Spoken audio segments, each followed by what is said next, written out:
esta idea especulativa de ciencia ficción y análisis histórico y querer crear nuestra propia voz, nació Dewar. Luego pasamos al blog, el blog digital, en el cual hacíamos los artículos, analizábamos los contextos y mostrábamos una voz narrativa muy pronta, ¿no? Teníamos 18 o 20 años. Y años después, entre depresiones, entre carreras, entre la vida adulta, se acabó el sueño de Dewar. Por muchos años ya no publicamos nada. Entonces, en la pandemia resurgió esa voz interior que nos dijo que hacen falta las historias que estamos por contar. Y comenzamos con Pechayo, en el cual fue el primer trabajo de la editorial y el sello y el sueño. Y ahí nació lo de Sueños Hechos Vivos, en el cual era esa búsqueda de pertenencia y de continuidad de los libros, ¿no? Y actualmente estamos viendo una época histórica muy chistosa donde existen muchos formatos, pero ahora todos los formatos son consumidos por la IA. Y esta nueva época en donde la IA está teniendo todo el voz y el voto y el enfoque, la narrativa o la voz humana se está perdiendo fuera. ¿Cómo ha ido evolucionando el trabajo de Dewar a partir de eso justamente? Porque es cierto, o sea, ese arco que nos platicas ha sido irse adaptando a todos los cambios que han ocurrido, ¿no? Y a la vez sin abandonar lo que originalmente se tenía como un sueño.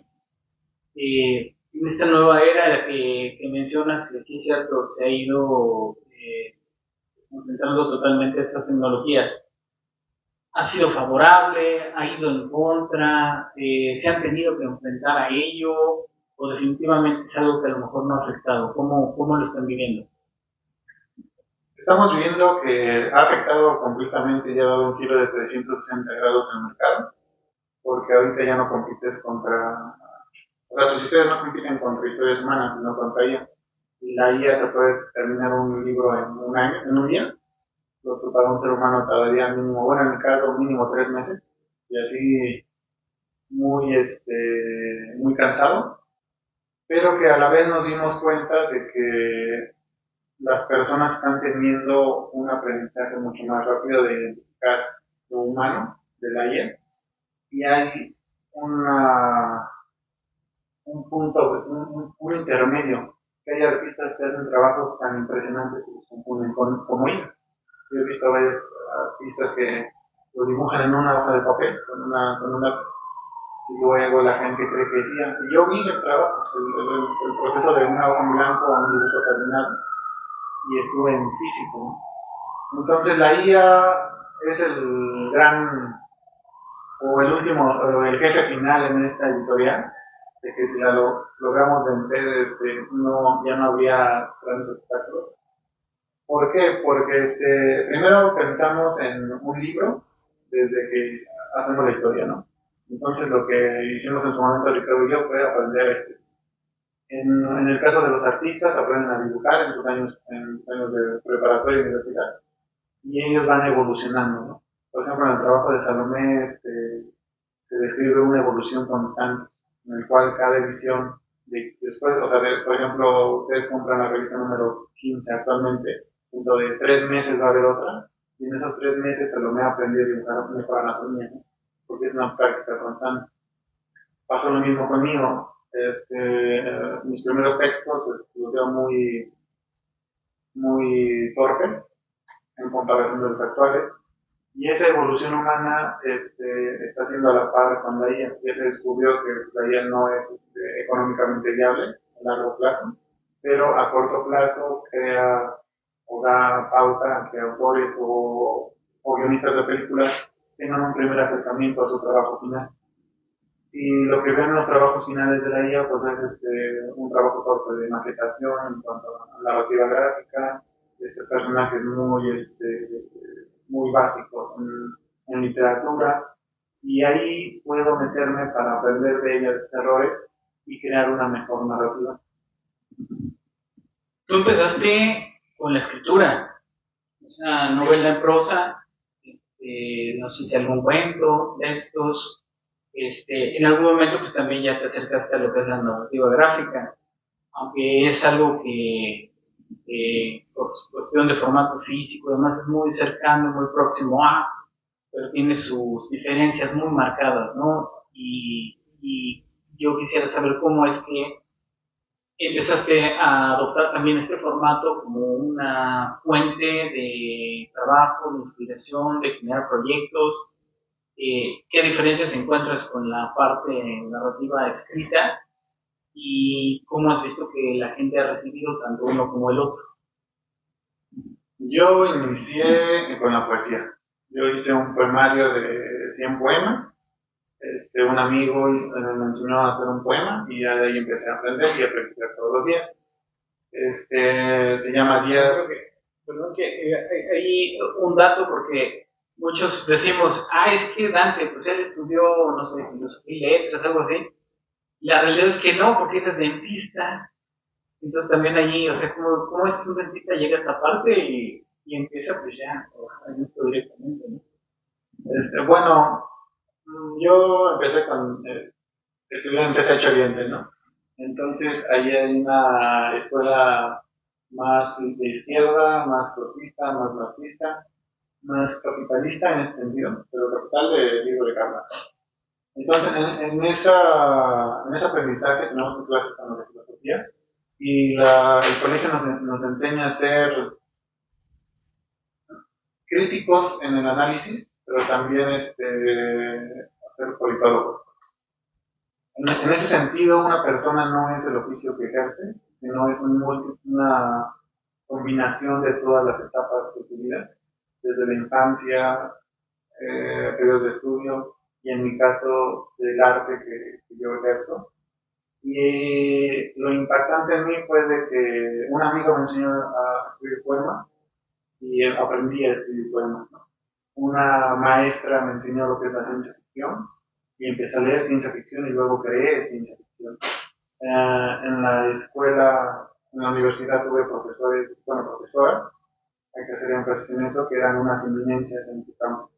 Entonces yo aprendí lo que es la narrativa descriptiva anatómica, donde tú puedes narrar un objeto desde la curvatura de su anatomía, desde lo cóncavo y lo convexo, que son completamente diferentes, que viene desde la anatomía de Rudier, ¿no? Y ese tipo de descripciones me ayudan a describir escenarios, me ayudan a describir momentos históricos que tal vez nunca pasaron en esta realidad, como el caso de Techayo, que es una fantasía que pasó, que hubiera pasado sí conquistan México Tenochtitlán, pero hay una vuelta de tuerca en el cual se hacía una alianza entre los pueblos que todavía permanecían en la cuenca del Valle de México y se expulsaba a los que narraban como descubridores. Y eso viene inclusive desde la lectura de Miguel de Portilla, que escribía la historia de los vencidos, de los derrotados. Entonces, ese conjunto de cuestiones me llegaron a mí y empecé a dar el siguiente nivel. O sea, que escribió poesía, bueno, ahorita lo voy a imprimir, ¿no? Cómo se imprime, cómo se publica.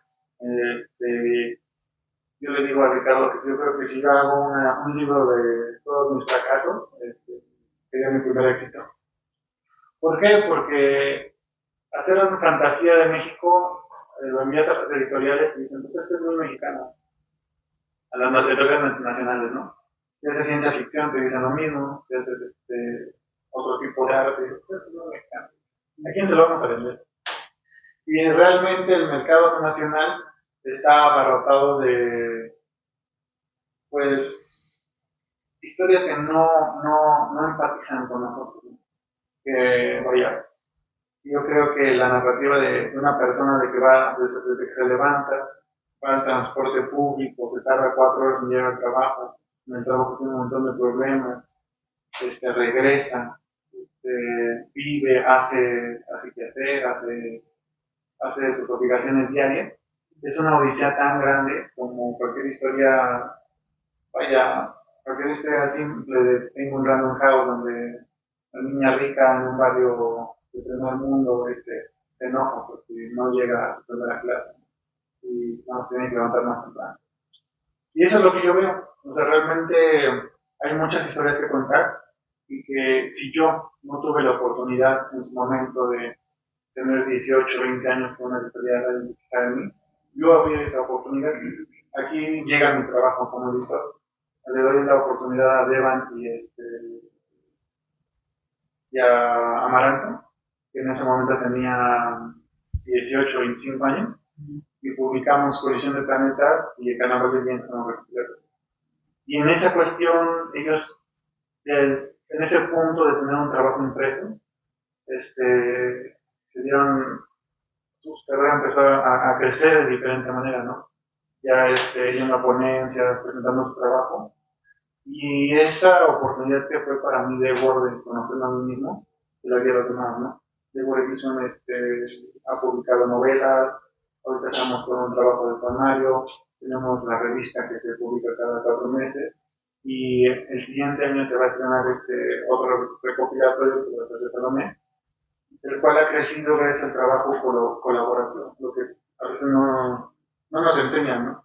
Luego en la carrera me da mucha risa que nos enseñan a competir, a ser el mejor, pero yo creo que si nos hubieran enseñado a colaborar en las fallas de los demás, hubiéramos creado un mejor trabajo. Y eso es la revista de el trabajo colaborativo de varias personas que están enfocados en la pieza faltante del mecanismo, que es la industria editorial para girar una web y girar otra web, así constantemente. Sí, claro, y es completamente entendible por mi parte, porque en eso es donde coincidimos muchísimo, ¿no? Y hemos platicado un montón.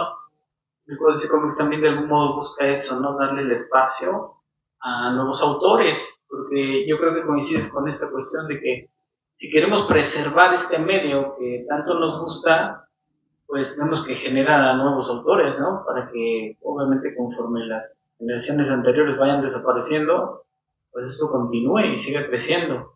De lo que tú estás comentando ahorita, entonces, tú personalmente como autor y como editor de The Word, ¿hacia qué público va? ¿Cuál es el público que buscan? ¿Qué es lo que quieren? Porque como comentabas, a veces las editoriales, que son las que mandan en cómo va a ser todo esto, dicen, no, pues es muy mexicano, no va para mexicanos, porque el mexicano no consume eso, ¿no? Consumimos curiosamente muchas cosas del extranjero, pero pocas veces lo que se hace aquí. Entonces, está muy marcado eso en cuanto a esta es nuestra línea, esta es nuestra forma de trabajar, pero hacia qué público va, dónde lo encuentra. Es una interesante pregunta en el ámbito mercadotécnico, en el cual nos hicimos esta misma pregunta varias veces, a qué público vamos dirigido, y bueno, la ventaja que tenemos contra las grandes editoriales y una persona que va o que conoce este medio, es de que las grandes editoriales tienden a imitarse, a copiar lo que ya se vendió. Entonces la innovación es el objetivo de la editorial, en el sentido de que hacemos cosas que ninguna otra editorial van a encontrar. Esa es la gran ventaja que tenemos. Por ejemplo, si hay un niño que va en sus primeras etapas de 5 a 8 años, siempre recomendamos Colisión de Planeta o otro trabajo de Amaranto que es Un verano con el señor Oso, que es un excelente material para iniciar a una persona, a un ser humano en el mundo del cómic actual, ¿no? Si ya tiene 9, 12 años, recomendamos Carnaval de Viñetas, ¿no? Carnaval de Viñetas es una obra más como adolescente, en el cual las historias son un poquito más subidas de tono, pero que da justamente en ese ámbito. Ya una vez entrado el niño en la adolescencia, entre los 13 y 16 años, se puede recomendar novelas como Gamer of Honor, que hablan de la cultura de los videojuegos en México, de Chayo, que habla de la fantasía la observación al mundo mitológico prehispánico, porque curiosamente uno de los ámbitos más importantes de la fantasía en las grandes editoriales es la fantasía europea, más centralizada en la Grecia antigua. El mito del Minotauro, Hércules, Zeus, Odín. que justamente da la guía perfecta para crear una mitología o recordar la mitología antes de la conquista. Y curiosamente, una de las novelas que más ha pegado es de la lucha libre. La lucha libre ha sido una parte importante en mi vida, que justamente es mi gusto culposo junto a los Power Rangers. Y la lucha libre yo la voy manejando desde los sábados o domingos que me levantaba temprano y veía la triple A o el Consejo Mundial de Lucha Libre. Y mi abuelo tenía cómics del Santo, se perdieron cuando él ya no estuvo, y que es esa memoria histórica del México contemporáneo, donde la máscara, la lucha libre, tiene inclusive pasados prehispánicos, pero que en la modernidad es la gran figura del siglo XX del México. O sea, más allá del charro, la figura de México internacionalmente es de la lucha. Y a veces es simplemente observar el mundo a nuestro alrededor, de que una persona, vaya, está pasando un mal rato, un mal momento en su vida en México, y justamente las grandes editoriales, al tener un catálogo tan enorme, han describido al consumo nacional, que es las personas que tienden a tener, digamos, literatura de posapocalíptica, y es muy consumida aquí, y que también tenemos material para ello. Entonces, para cada tipo de lector que existe, tenemos un ejemplar o una revista dedicada a ellos. Por ejemplo, si usan lo posapocalíptico, hay una historia de Miss Gatito en la revista. Si les gusta, por ejemplo, tenemos el ganador del noveno concurso de Rey Supo Comics, que es un concurso internacional de América Latina, el cual habla de una persona que parece un repartidor y está con su motito y va a las casas a repartir un servicio especial, y que para averiguarlo tienes que descubrir las páginas que están dentro de él. Entonces, a veces no es el de que nos enfoquemos en un público, sino de que analicemos a todo el mercado y tener una historia para cada uno. Esa diversificación que ha habido, que pues ha sido el éxito de esto justamente, ha sido a propósito, o sea, tú buscas como editor, necesitamos historias de esto, de esto, de esto, o es conforme también se han ido acercando los autores. Hasta la fecha no tenemos o sea, los autores no se han acercado proporcionalmente. O sea, nosotros tendemos a buscar, a ver qué están creando, cómo lo están creando, de qué manera y qué forma lo están creando, y darles ese medio de que, bueno, estás creando tal historia, nosotros tenemos los medios para difundirla y que tenga un mayor alcance. Porque muchas de estas historias hubieran sido historias regionales. Por ejemplo, la de Colisión de Planetas hubiera quedado nada más en Chihuahua. La de Carnaval de Nietos hubiera quedado nada más en Oaxaca. La de Salomé hubiera quedado nada más en Jalisco. Y hubieran estado nada más en un ámbito local. Pero ahora, gracias al apoyo, al trabajo colaborativo, se puede alcanzar desde la Ciudad de México, Tijuana, Oaxaca, Puebla, que ya están ahí, ya están presentes y la gente lo puede tiene la facilidad de comprar. Te comentaba hace rato, dificultades para o encontrar estas diferencias y similitudes de lo que es la edición de trabajos literarios, texto tal cual, a lo que es la narrativa gráfica. Porque supongo que hubo un momento en donde tanto tú, a lo mejor Ricardo, no sé, también pensaron en, oye, ¿por qué no empezamos con narrativa gráfica? Y también platicanos un poquito de Ricardo, porque lo mencionamos, lo conocemos, pero a lo mejor también el público pues no tal cual sabe qué papel desempeña acá en Endeavor, pero nos platicas también un poco de eso. Ricardo fue editor de Word durante 10 años.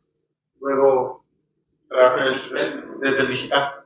A mí me común encontrar su trabajo desde la revista digital y algunas publicaciones en el blog, y en el cual hubo una plática que hicimos qué vamos a hacer en nuestras vidas, en el sentido de que a veces tienes un llamado, ¿no?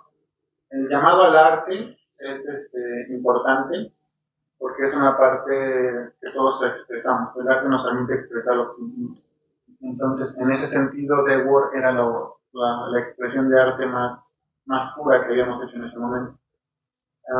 Cuando fue lo de la narrativa gráfica, fue en el momento que tuvimos un podcast y entrevistamos a muchos artistas. Esos artistas nos contaban que existían tres constantes en su trabajo que no los permitían avanzar. Una era que no había difusión, la otra que no había distribución y la otra que no había, digamos, el artículo en físico, porque al momento de trabajar con una imprenta, las imprentas no están especializadas en el fondo. Entonces nosotros hicimos el trabajo que hacía falta, hicimos el engranaje que faltaba, de todos los artistas que entrevistamos para ese podcast.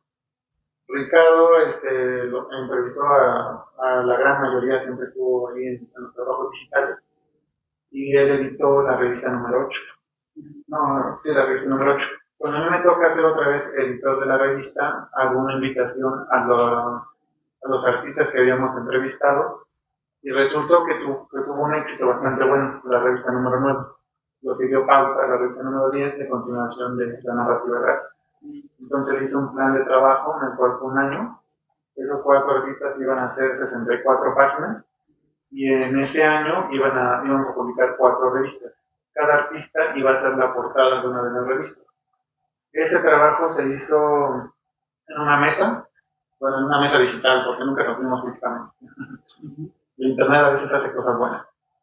Entonces, ya llevaba el plan de trabajo donde íbamos a hacer nosotros la parte de difusión, la impresión y la distribución, y ellos iban a hacer el arte. Empezamos a trabajar. Él le invitó a escritores a también a colaborar en la revista número 9 y pues se desbordó. La revista número 9 es la más grande de todas. Entonces, ¿Fue en digital? No, esa fue en físico. Esa ya fue en físico. La revista número 9 es la más grande. Tiene 5 colaboradores escritores del interior de la República y 4 artistas grandes. Y fue la primera en donde ya se incluyó trabajo gráfico. Exactamente, la revista era únicamente letras, pasó a trabajo gráfico y obviamente un trabajo muy grande, o sea, nos quedamos únicamente con el trabajo gráfico y tenemos pensado en hacer otra cosa para el trabajo en escrito. ¿Qué tanto ha sido para ti un reto pues involucrar justamente artistas visuales? A veces, como tú muy bien mencionaste, el arte pues, nos sirve para expresarnos, pero cada artista se expresa de forma diferente, ¿no? Tuvieron que aprender algo acerca de la narrativa gráfica, cómo involucrarlo en el proyecto que tenían. Los artistas que involucraron les pidieron algo en específico, los guiaron de algún modo, o ya ellos llegaron con propuestas. Tenemos esto. ¿Cómo se fue armando a partir de ahí el proyecto de Debo? Soy un adicto a los cómics, siempre lo he sido y siempre lo seré. En el sentido de que me gusta mucho todo el tipo de narrativa gráfica, europea, americana, japonesa. He llegado a leer cómics, muy poquitos africanos, muy poquitos chinos, pero al final empiezas a aprender, al igual como leer un libro, cómo se cuenta una historia narrativa, cómo las secuencias empiezan a tener sentido en tu mente y cómo esas expresan ciertos sentimientos. Los artistas nacionales están muy inspirados por la narrativa gráfica japonesa, y eso se ve notoriamente. Hay una deficiencia narrativa de cómo expresar una idea o un guión, y en ese sentido yo como editor trabajo en esa parte, de que, bueno, tú estás haciendo cuadros muy acartonados, ¿no? Pasas de una secuencia de close-up, el close-up es de la cadera para arriba, pasas de una secuencia a otra secuencia y no hay una variedad en lo que estás contando. Entonces digo, bueno, requiero que en esta página pases todas las expresiones que conoces, desde la felicidad hasta el miedo, o del miedo a la felicidad, y aprendas en ese momento cómo describir la cara o el rostro humano. En este quiero que dibujes el cuerpo humano completo de cómo está caminando y es lo que cuenta. Entonces, en ese sentido se les da ese acompañamiento. Va a haber algunas historias que van a estar únicamente en la revista, que para su recopilación van a ser completamente diferentes, porque en ese acompañamiento, primero me dices cómo cuentas una historia y ahora te digo cómo se le puede agregar o mejorar, en el sentido del guión o la parte gráfica. Ok. Ahora hablando de ti como autor, has pasado ciencia ficción, ¿qué podemos decir? Fantasía histórica, Fantasía urbana. lucha libre, fantasía urbana. ¿Qué nuevos planos te gustaría abarcar? ¿Qué nuevas historias te gustaría abarcar en cuanto a tus proyectos personales? Y si en algún momento te gustaría, no sé, experimentar tal vez con la narrativa gráfica, pero tú a nivel personal. Desafortunadamente para mí siempre tengo historias en la mente y todos los libros que tengo pues como que el primer volumen de una saga interminable y que quizás nunca termine, ¿no? Que Chayot es la obra más importante de mi vida en la narrativa escrita y que va a ser la única saga que voy a acabar o que me estoy esperando en acabarla y que los adelanto el siguiente año va a estar de Chayot 2 y va a tener en total como unos 20 volúmenes porque ya al momento de investigar, a mí me encanta la cultura prehispánica y al momento de investigarla me doy cuenta de que no hay nada de fantasía. Entonces hay un universo de historias increíbles e inimaginables, inclusive desde la propia palabra Xochimilco, que tiene un montón de significados, un montón de historias, hasta, por ejemplo, Texcoco, Chalco y Coatepec, que tienen un pasado histórico inimaginable, ¿no? Y que va a estar plasmado en esa novela. Xolot va a ser una saga mucho más corta, va a ser nada más de 6 números. Grimmer O'Connor va a ser también nada más de 6 números. Y hay muchas novelas que aún están por publicar, que ahorita estamos platicando como que me dio una depresión de 1 año y medio. Y cuando un artista le da una depresión, pues ya no hace nada. Y en ese 1 año y medio me dediqué únicamente al trabajo de editor y ahora sí de planificación de eventos culturales como lo es Devo, mini Expo. Y la cuestión mía es de que también estoy dibujando para hacer un cómic, no únicamente el boceto, ¿no? De que en este cuadro tenemos una iglesia, en este cuadro hay este personaje, en este cuadro hay todo eso, pero que ya esté la descripción completa o el storyboard para publicarlo así sin fines de lucro y a lo mejor más en el futuro contratar a un artista para que dibuje toda esa historia. Pero también sí, hay una saga, ya la guión ya está, ya nada más lo estoy pasando a dibujo, en el cual me voy a concentrar en uno de los universos que creé y extenderlo, pero de ahí en fuera se sigue trabajando. O sea, se sigue trabajando, es el primer cómic que voy a hacer y tenía otros guiones que ahí están suspendidos y que, vaya, lo voy a dibujar, pero un dibujo muy sencillo, muy arcaico para comenzar. De todas maneras, se lleva su, ¿no? No es sencillo, ¿no? Comenzar en eso. Igual que yo creo que muchas veces para los que es más fácil y la narrativa visual quizás sea más difícil de escribir, no sé, habría que hacer una encuesta un día, estaría interesante ver qué tanto de los dos, porque estos medios se puede decir son primos hermanos, estamos muy cercanos uno del otro, ¿no? A final de cuentas es narrativa. En una retrospectiva de lo que fue The Word en un inicio, en platicar con tus amigos en un inicio en una mesa, el estar armando ideas, el estar proponiendo cosas, a lo que es The Word actualmente. ¿Qué tanto es realmente cercano a lo que tú te imaginaste? ¿Qué tanto crees que todavía le falta? ¿Y qué tanto te gustaría decir, aprendí de esto y ahora lo hago de esta otra forma? Creo que en ese sentido, creo los amigos que están cercanos a nosotros Ricardo me dijo muchas veces antes, estos pendejos tienen que ser así. Pero fue para bien, o sea, porque realmente tenía razón.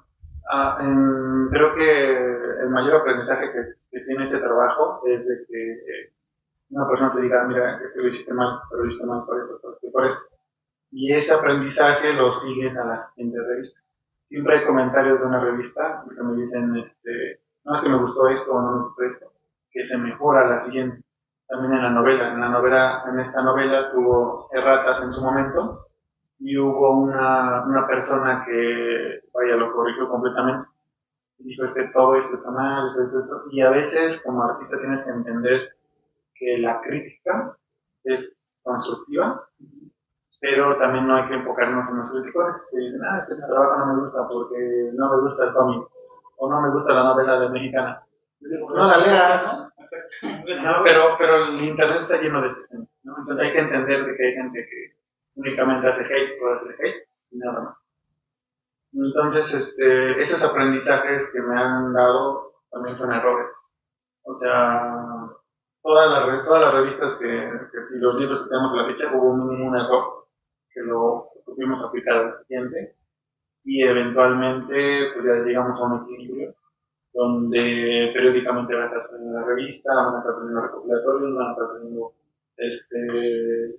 las novelas y los poemarios para más adelante y obviamente esperamos en unos años que habrá convocatorias para nuevos escritores y nuevos artistas. Excelente. Personalmente quiero felicitarte por esta labor. Me da gusto que siempre que, bueno, tenemos poco oportunidad de vernos en el transcurso del año o de platicar o lo que sea, realmente es en el evento cuando nos podemos ver, ¿no? Y nos damos la vuelta en los stands y vemos cómo ha ido creciendo todo esto. Entonces, te felicito por esta gran labor, te felicito por todo lo que se ha estado haciendo dentro de tu editorial.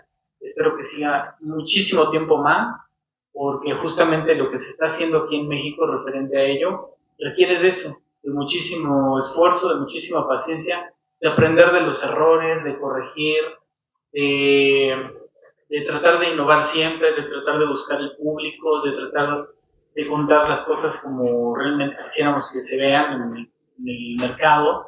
Y pues bueno, Eduardo está haciendo una gran labor respecto a ello. Muchísimas felicidades. Vamos a entregar ahora un reconocimiento a quien, no, Dante, que dice, Damini Expo Códice de Word 2026 otorga el presente reconocimiento a Dante David Flores Alegre por su destacada participación en el evento de difusión a la lectura y narrativa gráfica Mini Expo Códice de Word. Muchísimas felicidades.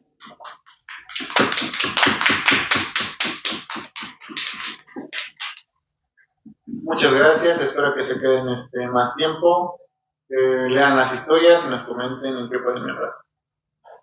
No, pues muchísimas gracias a ti, estimado Dante, y pues bueno, el programa de conferencia por el día de hoy concluye, pero el día de mañana pues también los esperamos por acá porque vamos a tener también buenas entrevistas con los autores que falten para el día de mañana. Muchísimas gracias y hasta